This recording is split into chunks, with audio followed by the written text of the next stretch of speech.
जब संपूर्ण वैभव होते हुए भी प्रभु श्री राम का मन व्याकुल था, तब गुरु वशिष्ठ के ज्ञान ने उन्हें विषाद से बाहर निकाला। सुनिए बकुल जी की वाणी में। जय श्री राम। स्वागत है सभी का। प्रहलाद की बात आगे बढ़ती है। आज है 14 जून। आज का श्लोक क्या है? इदानीं स्मृतं सत्यम् एतत्तद् अखिलं मया निर्विकल्प चिदाभास एष आत्मास्मि सर्वगः। प्रहलाद का चिंतन चल रहा था। अब मुझे सत्य के दर्शन हो रहे हैं। मैं आत्मा हूं जो सर्वव्यापी है तथा जो संकल्पना विहीन है। इसी आत्मा के द्वारा सभी इंद्रिया और उनसे होने वाले अनुभवों का बोध होता है, क्योंकि आत्मा अंतर्प्रकाश है। इसी अंतर्प्रकाश के कारण ही ये पदार्थ अपना दृश्य अस्तित्व प्राप्त करते हैं। चेतना का अंतर्प्रकाश ही सूर्य का ताप है, चंद्रमा की शीतलता है, पर्वत का गुरुत्व है और जल की तरलता है।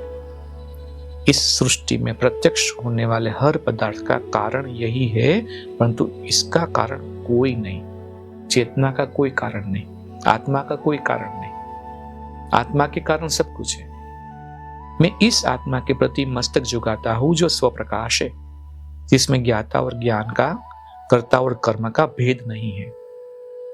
इसी में संसार के सभी पदार्थ विद्यमान हैं और इसी में प्रविष्ट भी होते हैं।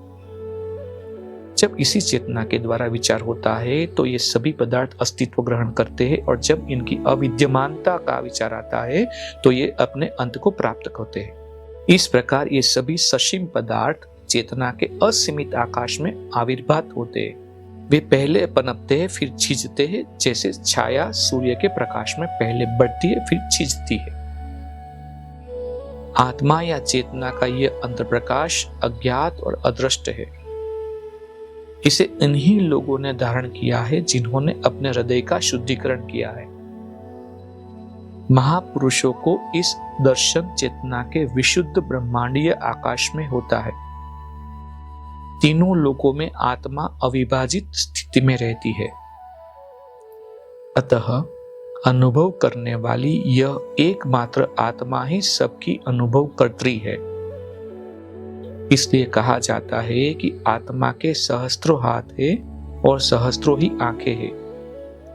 सूर्य की सुंदर काया के माध्यम से यह आत्मा जो मैं हूं आकाश में विचरण करती है, और इसी प्रकार वायु की काया के माध्यम से भी विचरण करती है। मैं पुरुष हूँ, मैं स्त्री हूँ, मैं जवान हूँ, मैं बुढ़ा हूँ, और शरीर के माध्यम से मैंने यह जन्म लिया है। असीम चेतना रूपी भूमि पर मैंने पेड़ पौधे उगाए हैं और उनमें सार रूप में विद्यमान भी हूँ। जिस प्रकार खिलवाड़ी बच्चे के हाथ में मिट्टी होती है, उसी प्रकार अपनी खुशी से मैं इस दृश्य संसार में व्याप्त हूं। जिस प्रकार दर्पण में बिंब विद्यमान होता है, उसी प्रकार यह संसार मुझ में, मुझ आत्मा रूपी असीम चेतना में विद्यमान रहता है। मैं फिर फूलों में होने वाली गंध हूं, मैं तेज में होने वाला प्रकाश हूं, और इस प्रकार मैं अनुभव में हूं। जो भी चल और अचल जीव इस ब्रह्मांड में है, मैं ही उनका परम सत्य या चेतना हूं, जिसमें लेश मात्र भी संकल्पना नहीं। मैं ब्रह्मांड की सभी वस्तुओं का सार हूं। जिस प्रकार मक्खन दूध में विद्यमान होता है, जल में द्रव्यता होती है, उसी तरह चेतना की ऊर्जा के रूप में मैं उस सब में विद्यमान हूं जिसने अस्तित्व धारण किया है।